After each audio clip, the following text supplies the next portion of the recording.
Halo semua, kita akan membahas perjalanan seorang kaisar terakhir di Cina yang kehilangan tahtanya dan berakhir menjadi tukang kebun.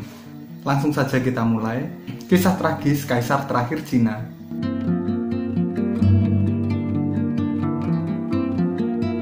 Jadi, nama kaisar terakhir Cina yang akan kita bahas adalah Aixin Gyoro Puyi, atau biasa disapa Puyi. Lahir pada 7 Februari tahun 1906, dan dia menjadi kaisar di umurnya yang cukup muda, yaitu 2 tahun, di tahun 1908. Bahkan, sang balita Puyi belum bisa berjalan saat upacara pemberian tahtanya.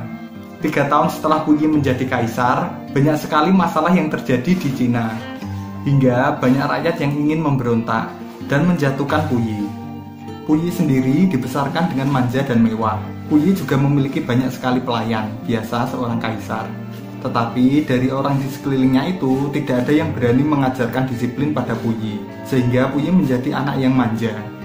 Saking manjanya, Puyi suka menyiksa para pelayan, walau hanya dengan sedikit kesalahan.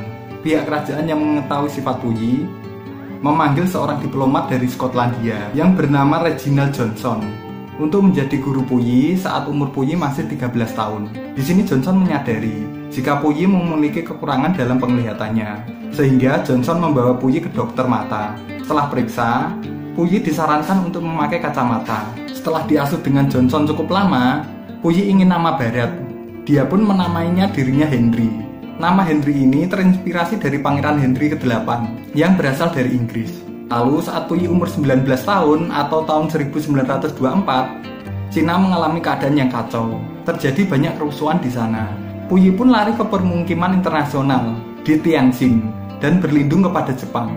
Jepang yang menyadari itu ingin memanfaatkan Puyi.